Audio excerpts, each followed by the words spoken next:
সকল বৈষম্য, সকল অবিচার, সমস্ত বেইনসাফি দূর করতে না পারলে এটার সবচেয়ে বড় রেসপন্সিবল, সবচেয়ে বড় দায় আলেম সমাজের।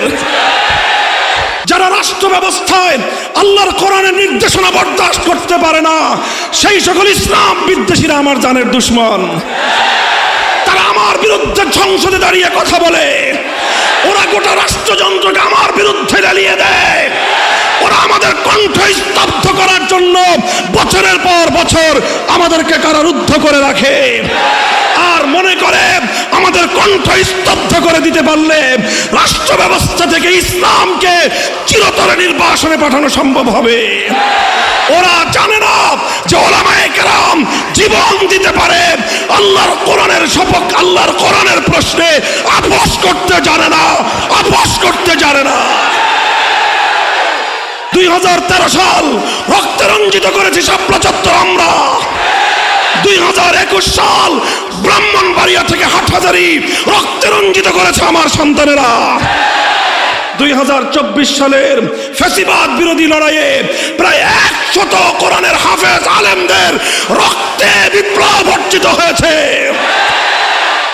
এবার সব বাংলাদেশ দেখা হয়েছে। এবারের বাংলাদেশ হবে ইসলামের বাংলাদেশ, খেলাফতের বাংলাদেশ। যদি প্রয়োজন হয় 2 লক্ষ দামাল সন্তান আল্লাহর কোরআনের জন্য, ইসলামের জন্য বুকে রক্ত দিতে হবে। শহীদ ঈদগাহে কারা কারা জমায়েত হবে, কারা কারা যাবে, হাত তুলে জবাব দাও।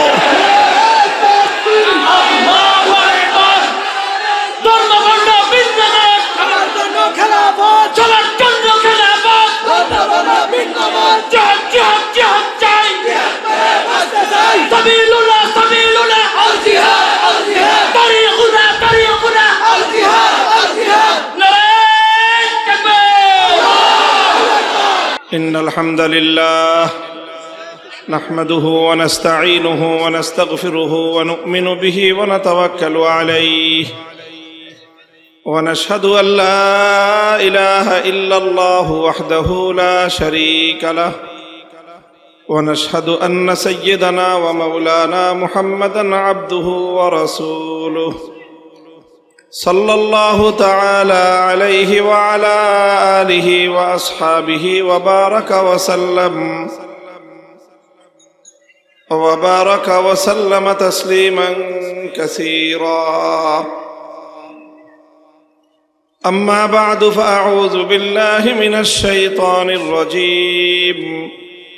بسم الله الرحمن الرحيم. هو الذي بعث في الأميين رسولا منهم يتلو عليهم آياته ويزكيهم ويعلمهم الكتاب والحكمة وإن كانوا من قبل لفي ضلال مبين. بارك الله لنا ولكم في القرآن العظيم ونفعنا وإياكم بالآيات والذكر الحكيم. اللهم صل على محمد وعلى آل محمد كما صليت على إبراهيم وعلى آل إبراهيم إنك حميد مجيد. اللهم بارك على محمد وعلى آل محمد كما باركت على إبراهيم وعلى آل إبراهيم إنك حميد مجيد.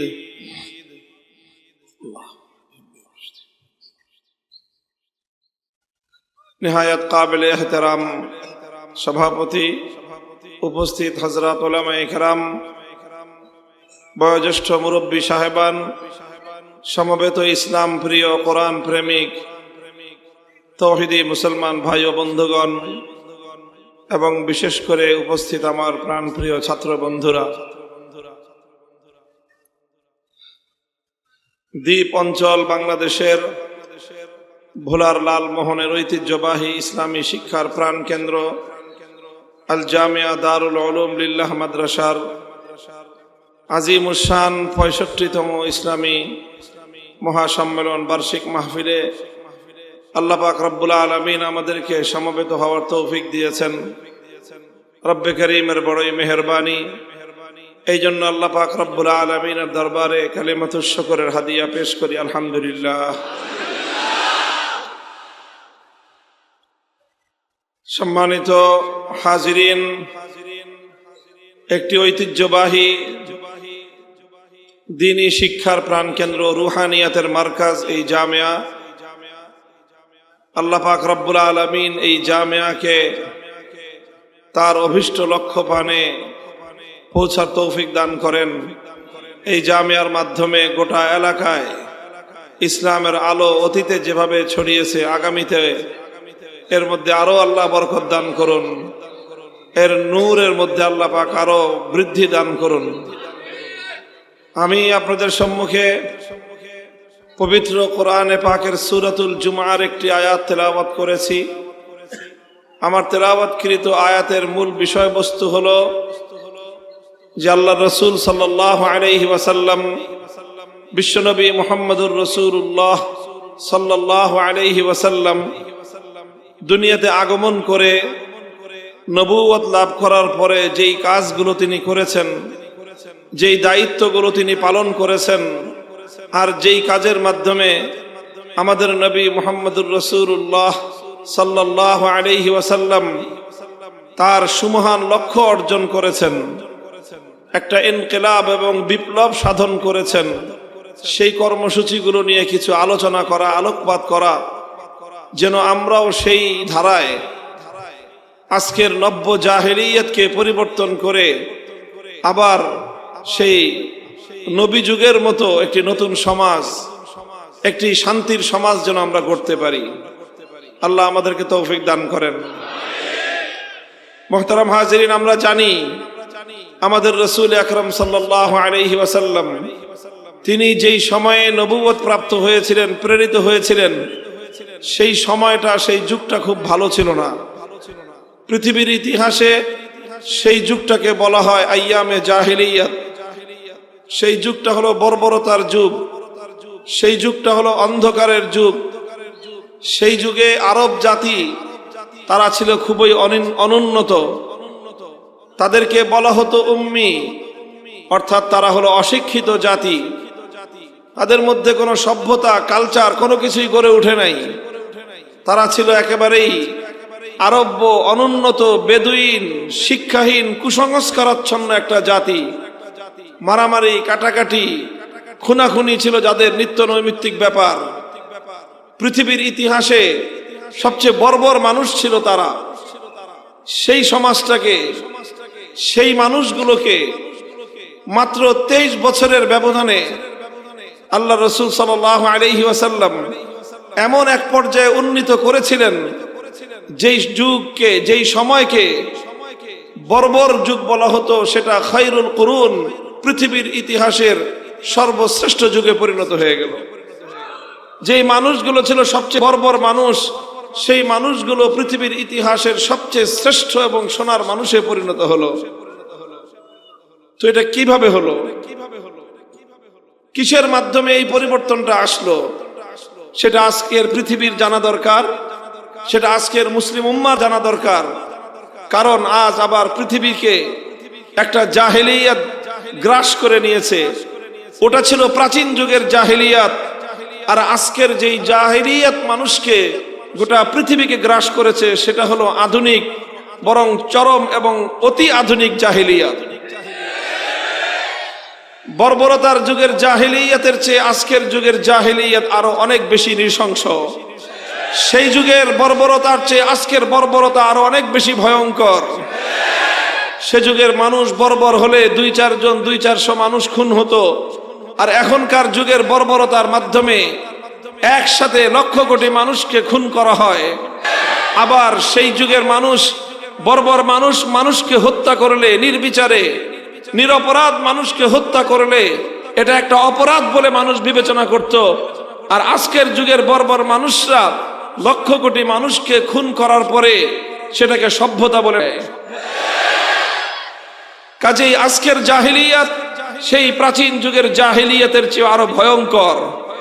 এই জাহেলিয়াতকে পরিবর্তন করতে হবে। এই জাহেলিয়াতের কবর রচনা করতে হবে। এই জাহেলিয়াতের কবরের উপর নতুন বিশ্ব সভ্যতার কেতন ওড়াতে হবে। ইনশাআল্লাহ সেটা অবশ্যম্ভাবী, সেটা হবেই এবং অদূর ভবিষ্যতেই হবে।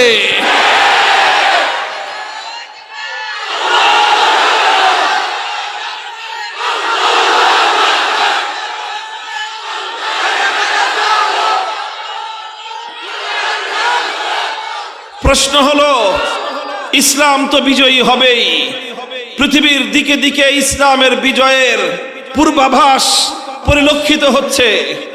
পৃথিবীর বিভিন্ন দিগন্তে ইসলামের চূড়ান্ত বিজয়ের সূর্যোদয়ের পূর্বেকার সুবহে জাদিদ দেখা যাচ্ছে। প্রশ্ন হলো আমার আর তোমার জন্য যে আমরা আমাদের এই ভূখণ্ড থেকে ইসলামের সেই অগ্রযাত্রার মিছিলে আমরা কোথায় থাকব? সম্মুখ সারিতে থাকব না আমরা পশ্চাৎ পথ থেকে যাব? এটাই আজ আমাদের কাছে ঐতিহাসিক এবং সবচেয়ে গুরুত্বপূর্ণ প্রশ্ন। মুহতারাম হাজিরিন, এজন্য এই সময়টায় আমরা আলোকপাত করতে চাই যে রাসূল সাল্লাল্লাহু আলাইহি ওয়াসাল্লামের বিপ্লবী কর্মসূচি কি ছিল, যেই কর্মসূচির মাধ্যমে তিনি এক ইনকিলাব এনেছিলেন। আমরাও যদি সেই কর্মসূচিগুলোকে, সেই কাজগুলোকে ধারণ করতে পারি, ইনশাআল্লাহ নতুন জাহেলিয়াতকে পরাস্ত করে আবার সেই নবী যুগের সোনালী আদর্শ আমরা ফিরিয়ে আনতে পারবো। হুয়াল্লাযী বাআসা ফিল উম্মিয়্যিনা রাসূলাম মিনহুম ইয়াতলু আলাইহিম আয়াতিহি ওয়া ইউযাক্কিহিম ওয়া ইউআল্লিমুহুমুল কিতাবা ওয়াল হিকমাহ ওয়া ইন কানু মিন ক্বাবলু লাফি দালালিম মুবিন। আল্লাহ পাক রব্বুল আলামিন বলেন যে তিনি এক নিরক্ষর জাতির নিকট এক রাসূলকে প্রেরণ করেছেন চারটি কাজ দিয়ে। কয় কাজ? চার কাজ দিয়ে তিনি পাঠিয়েছেন। সেই চার কাজ হলো রাসূল সাল্লাল্লাহু আলাইহি ওয়াসাল্লামের বিপ্লবের মৌলচার কর্মসূচি। লক্ষণীয় বিষয় হলো এই চারোটা কাজের কেন্দ্রবিন্দু একটা জায়গায়, আর সেই সেন্ট্রাল পয়েন্ট, সেই কেন্দ্রবিন্দুটা হলো কিতাবুল্লাহ তথা কোরআনে পাক। আল্লাহর নবীর জীবনের বিপ্লবের সকল কর্মসূচি কেন্দ্রীভূত ছিল কোরআনে পাককে কেন্দ্র করে, আল্লাহর কিতাবকে কেন্দ্র করে। নবীজি কিতাবুল্লাহকে মধ্যখানে রেখে তিনি তার সকল কর্মসূচি পালন করেছেন এবং পৃথিবীকে এই অসাধারণ, অপূর্ব, অনন্য বিপ্লব তিনি উপহার দিয়েছিলেন। আল্লাহ রাসূল সাল্লাল্লাহু আলাইহি ওয়াসাল্লামকে আল্লাহ পাক সর্বপ্রথম যে কর্মসূচি দিয়েছেন, ইয়াতলু আলাইহিম আয়াতিহি, সেটা হলো আল্লাহর কোরআনের আয়াত তেলাওয়াত করে শোনানো। মানুষকে তিনি কোরআনের তেলাওয়াত শোনাতেন। কোরআনের তেলাওয়াত শোনানো এটাই ছিল রাসূল সাল্লাল্লাহু আলাইহি ওয়াসাল্লামের সর্বপ্রথম এবং সবচেয়ে বুনিয়াদী কর্মসূচি। কোরআনের তেলাওয়াত এটা একটা মুস্তাকিল এবং পূর্ণাঙ্গ কর্মসূচি। খুব ভালো করে বুঝতে হবে, কোরআনের তেলাওয়াত এটা একটা পূর্ণাঙ্গ কর্মসূচি, এটা স্বয়ং সম্পন্ন কর্মসূচি, এটা অন্য আরেকটা কর্মসূচির উপর নির্ভরশীল নয়। কোরআনের তেলাওয়াতের মাধ্যমেই নবী আকরাম সাল্লাল্লাহু আলাইহি ওয়াসাল্লাম তার সকল যে ইসলাহি কাজ, তার যে ইনকিলাবী কাজ, নবীজির যে বিপ্লবী কর্মসূচি, তার সূচনায়, তার উদ্বোধন হয়েছিল তেলাওয়াতে কিতাবুল্লাহর মাধ্যমে। তার সূচনাই হয়েছিল আল্লাহর কোরআনের তেলাওয়াতের মাধ্যমে। অনেকে মনে করে থাকে যে কোরআনের তেলাওয়াত এটা খুব মামুলি একটা বিষয়। অনেকে মনে করে থাকে আরো এক ধাপ অগ্রসর হয়ে খুব আপত্তিকর ভাষায় অনেকে বলেও থাকে যে তোতা পাখির মতো শুধু কোরআন তেলাওয়াত করে লাভ কি? নাউজুবিল্লাহি মিন যালিক। অনেকে এমন মনে করে যে কোরআনের অর্থ না বুঝে তেলাওয়াত করলে এর কোনো ইফেক্টিভনেস নাই, এর কোনো প্রভাব নাই, এর কোনো কার্যকারিতা নাই। এটা একটা মূর্খতাপূর্ণ চিন্তা।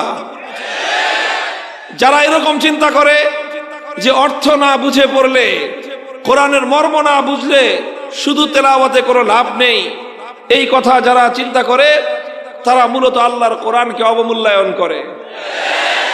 কিভাবে? তারা কোরআনে পাককে পৃথিবীর আর অন্য 10টা সাবজেক্টের মতো মনে করেছে।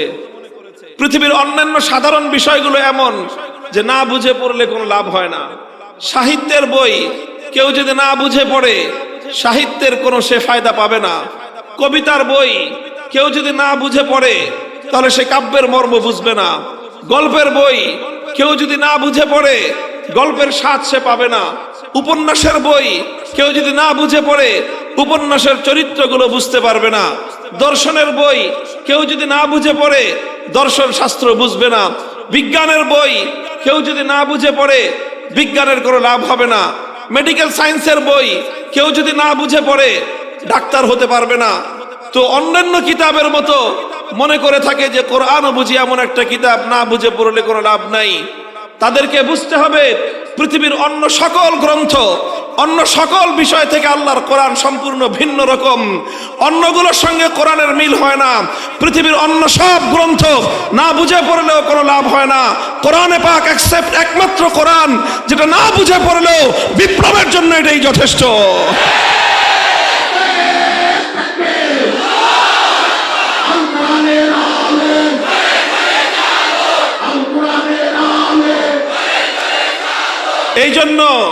এই জন্য আমরা ইতিহাস দেখে লক্ষ্য করলে বুঝতে পারবো, সিরাতুন নবী পর্যালোচনা করলে আমরা বুঝতে পারবো রাসূল আকরাম সাল্লাল্লাহু আলাইহি ওয়াসাল্লাম সেই জাহিলিয়াতের সেই বর্বরতার কুহেলিকা ভেদ করবার জন্য অন্ধকারের প্রাচীরে সর্বপ্রথম যে আঘাত এনেছিলেন, যে আঘাত অন্ধকারের প্রাচীর শুদ্ধ কাঁপিয়ে দিয়েছিল, সেটা ছিল তেলাওয়াতে কিতাবুল্লাহ।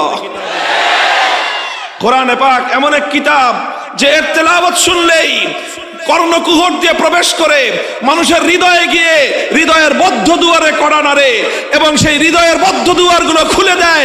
অসংখ্য মানুষ শুধু আল্লাহর কোরআনের তেলাওয়াত শুনে হেদায়েত পেয়ে যায়। সিরাতু আসহাবিন নবী সাল্লাল্লাহু আলাইহি ওয়াসাল্লামে ঘটনা পাওয়া যায় হযরত আবু বকর রাদিয়াল্লাহু আনহু তিনি একবার মক্কা ছেড়ে চলে যাচ্ছেন, থাকবেন না আর মক্কায়। রাস্তার মধ্যে এক ব্যক্তির সঙ্গে দেখা, একজন নেতা, সরদার কেসেমের মানুষ, ইবনুদ দাগিনা তার নাম। জিজ্ঞাসা করলো, আবু বকর কোথায় যাও? বললেন, আমি মক্কায় থাকবো না। কেন থাকবেন না? মক্কার মানুষ আমাকে জুলুম নির্যাতন করেছে, উত্ত্যক্ত করে, বিরক্ত করে, আমি আর মক্কায় থাকবো না। ইবনুদ দাগিনা বলল যে না আবু বকর, তোমার মতো পরোপকারী মানুষ, মানুষের উপকার করাই যার ধর্ম, তোমার মতো এইরকম একজন সোনার মানুষ, মাটির মতো নরম মানুষ, তুমি যদি মক্কা ছেড়ে চলে যাও, এটা মক্কার অধিবাসীদের জন্য চরম লজ্জা এবং বদনামের বিষয় হবে। তুমি চলো আমার সাথে, কেউ তোমাকে ডিস্টার্ব করবে না, অন্যায় অত্যাচার করবে না, আমি তোমার দায়িত্ব গ্রহণ করলাম। ইবনুদ দাগিনা আবু বকর রাদিয়াল্লাহু আনহুকে নিয়ে মক্কায় আসলেন। মক্কার অধিবাসীদেরকে ডেকে বললেন যে এটা কেমন আচরণ তোমাদের, যে তোমাদের আচরণে আবু বকরের মতো সোনার মানুষ একজন সে মক্কা ছেড়ে চলে যাচ্ছে, যদি সে চলে যায় গোটা আরবের মধ্যে তোমাদের বদনাম ছড়িয়ে পড়বে যে মক্কার লোক দুষ্ট, তাদের আচরণে আবু বকরের মতো মানুষ টিকতে পারে নাই। কাজেই তোমরা, আমি দায়িত্ব নিচ্ছি, আবু বকর মক্কায় থাকবে, তোমরা কেউ তাকে কোনো উত্ত্যক্ত করতে পারবে না, বিরক্ত করতে পারবে না। মক্কার লোক কি বলেছিল? ইতিহাস বুখারী শরীফের হাদিসের কিতাবগুলো উল্টান। মক্কার লোকেরা বলেছিল ঠিক আছে আবু বকর থাকুক মক্কায়, আবু বকর অনেকজন সম্মানিত সম্ভ্রান্ত একজন মানুষ, সে থাকুক, তার জন্য অনেক ছাড় আমরা দিব। আবু বকর আমাদের বাপদাদার ধর্ম ছেড়ে দিয়ে মুহাম্মাদের ধর্ম গ্রহণ করেছে সাল্লাল্লাহু আলাইহি ওয়াসাল্লাম, আমরা না হয় সেটাও মেনে নিলাম। আবু বকর মুহাম্মাদের ধর্মের দাওয়াতি কাজ করে, সেটাও না হয় আমরা মেনে নিলাম। মুহাম্মাদের উপর নাজিলকৃত কিতাব, সেই কিতাব সে তেলাওয়াত করে, সেটাও আমরা মেনে নিলাম। কিন্তু আবু বকরকে একটা শর্ত মানতে হবে। কি শর্ত? যে আবু বকর তেলাওয়াত করুক, কিন্তু ঘরের মধ্যে দরজা জানলা বন্ধ করে তেলাওয়াত করতে হবে। সে ঘরের বাইরে বারান্দায় দাঁড়ায় কোরআন তেলাওয়াত করতে পারবে না। কেন? সমস্যা কি? ঘরের মালিক আবু বকর, বারান্দার মালিক আবু বকর, কাজেই সে তার ঘরে বারান্দায় জানলা খুলে দরজা খুলবে না বন্ধ করবে, সেটা তার ব্যাপার। তোমাদের সমস্যা কি? না, সমস্যা আছে। কি সমস্যা তোমাদের? মক্কার মানুষেরা বলেছিল আবু বকর রাদিয়াল্লাহু আনহু যখন তার ঘরের উঠোনে দাঁড়িয়ে উন্মুক্ত জায়গায় আবেগ মাখা কণ্ঠে আল্লাহর কোরআনের তেলাওয়াত শুরু করে দেয়, তখন গোটা মক্কার মধ্যে এমন একটা পরিবেশ তৈরি হয়, চুম্বক যেমন লোহাগুলোকে আকর্ষণ করতে থাকে, মক্কার মানুষের ঘরগুলো থেকে ছোট ছোট বাচ্চারা পর্যন্ত আবু বকরের আবেগ পাখা কণ্ঠের তেলাওয়াতে মুগ্ধ আর পাগল হয়ে তারা আবু বকরের তেলাওয়াত শুনবার জন্য বাঁধ ভাঙ্গা জোয়ারের মতো ছুটতে আরম্ভ করে। গোটা মক্কার মধ্যে একটা বিপ্লব সাধিত হয়ে যায়। আবু বকরের তেলাওয়াত গোটা মক্কার মধ্যে হালচাল তৈরি করে দেয়, বিপ্লবের পরিবেশ তৈরি করে দেয়, মানুষের বদ্ধ দুয়ারগুলো খুলে দেয়, অন্ধকারের কুহেলিকা ভেদ করে প্রতিটি মানুষের হৃদয়ের মধ্যে হেদায়েতের বীজ বপন করে। এই জন্য মক্কার লোকেরা শর্ত আরোপ করলো, আবু বকর তেলাওয়াত করতে পারবে, কিন্তু আমাদের কোন মক্কার মানুষের কর্ণকুহরে যেন আবু বকরের তেলাওয়াতের আওয়াজ পৌঁছতে না পারে। মুহতারাম হাজিরিন, প্রমাণ করে কথা যে আল্লাহর কোরআনের তেলাওয়াত এমন এক ইফেক্টিভ, এমন একটা পাওয়ারফুল কিতাবের তেলাওয়াত যে এই তেলাওয়াত পৃথিবীর যেখানেই হবে সেখানেই হেদায়েতের ফুল ফুটবে।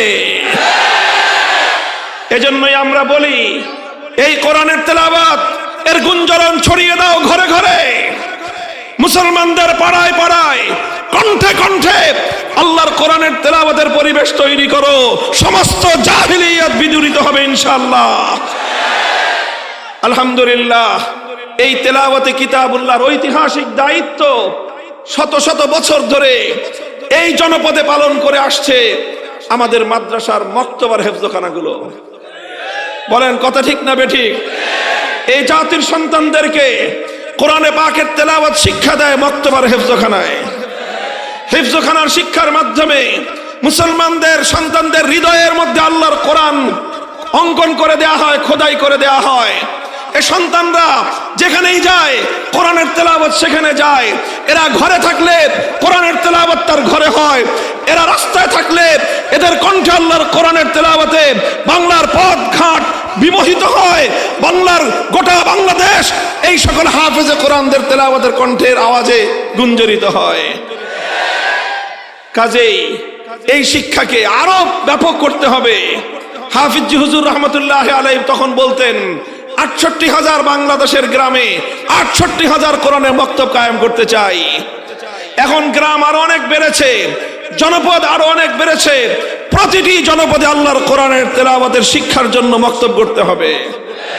সেই সঙ্গে আজ আমরা বাংলাদেশ, এই বাংলাদেশ আজ এক নতুন বাংলাদেশ। জুলাই এবং আগস্টের বিপ্লবের পর এটা তাওহীদের জন্মভূমি বাংলাদেশ, এটা তাওহীদের জন্য লালনভূমি এক বাংলাদেশ।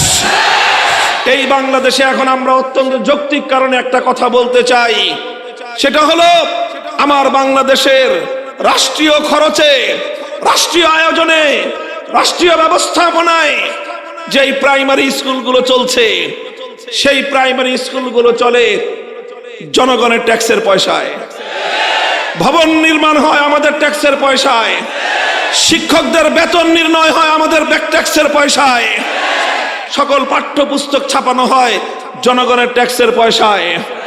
এখানে পড়াশোনা করে আমাদের সন্তানেরা, ৯০% মুসলমানের সন্তানরা যে স্কুলগুলোতে পড়বে, ৯০% মুসলমানদের মাথার ঘাম পায়ে ফেলানো ট্যাক্সের পয়সায় যে স্কুল শিক্ষা চলবে, সেখানে ইংলিশের টিচার নিয়োগ হবে, অঙ্কের টিচার নিয়োগ হবে, বিজ্ঞানের টিচার নিয়োগ হবে, বাংলার টিচার নিয়োগ হবে, এমনকি সেখানে পিটি শেখানোর জন্য, পিটি করানোর জন্য পিটির শিক্ষক নিয়োগ হবে, আর সর্বশেষ সেখানে নাচ গান শেখাবার জন্য নৃত্যের শিক্ষক নিয়োগ হবে। এবার আমরা বাংলাদেশে কণ্ঠে আওয়াজ তুলতে চাই, লাখো কণ্ঠে, প্রতিটি প্রাইমারি স্কুলের জন্য বিশুদ্ধ কোরআনের তেলাওয়াত শিক্ষা দেওয়ার জন্য একজন করে নুরানি মুআল্লিমের শিক্ষক নিয়োগ দিতে হবে। এই আওয়াজ দেখেন, এটা শুধু আলেমদের জন্য না, কারণ আলেমদের সন্তানরা তো বেশিরভাগ মাদ্রাসায় পড়ে। কথা বলেন ঠিক না বেঠিক? আমাদের সন্তানরা আলহামদুলিল্লাহ মাদ্রাসায় পড়াশোনা করে, যা শিখার তাদেরকে আমরা মাদ্রাসাতেই শিখিয়ে দেই। এটার প্রয়োজন বাংলাদেশের আপামর জনগণের জন্য। বাংলাদেশের জাতীয় শিক্ষা ব্যবস্থা মুসলমানদের রাষ্ট্রের জাতীয় শিক্ষা ব্যবস্থা আল্লাহর কোরআনের বিশুদ্ধ তেলাওয়াত বিবর্জিত এই শিক্ষা মুসলমানদের শাহজালালের বাংলা চলতে পারে না। এই জন্য যারা শিক্ষাবিদ আছেন, স্কুল কলেজগুলোর শিক্ষা ব্যবস্থার সঙ্গে যারা জড়িত আছেন, শিক্ষক ভাইরা, শিক্ষিকা বোনেরা, যারা ব্যবস্থাপনার সঙ্গে ম্যানেজিং কমিটির সদস্যরা যারা রয়েছেন, এরপরে যারা প্রশাসনের সঙ্গে জড়িত আছেন, আপনারা এই বিষয়ে উদ্যোগ গ্রহণ করেন। এখন বলছি উদ্যোগ গ্রহণ করেন। যদি এই বিষয়ে আপনারা যথাযথ পদক্ষেপ নিতে ব্যর্থ হন, সেদিনের জন্য অপেক্ষা করুন। গোটা শিক্ষা ব্যবস্থা আমরা নিজেদের হাতে তুলে নিয়ে আমাদের সন্তানদের শিক্ষার দায়িত্ব আমরাই গ্রহণ করব।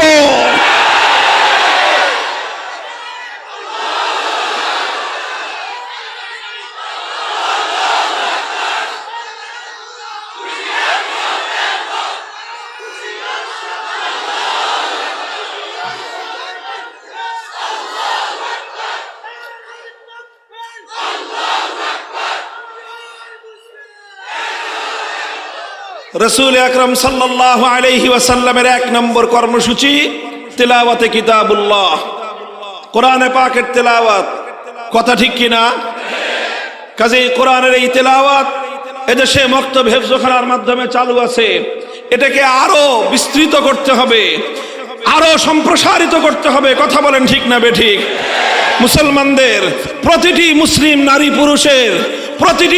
নারী পুরুষ আগামী প্রজন্মে আর কিছু পারুক বা না পারুক, তারা যেন বিশুদ্ধ কণ্ঠে আল্লাহর কোরআনের তেলাওয়াত করতে পারে। আগামীর বাংলাদেশ হবে কোরআনের বাংলাদেশ।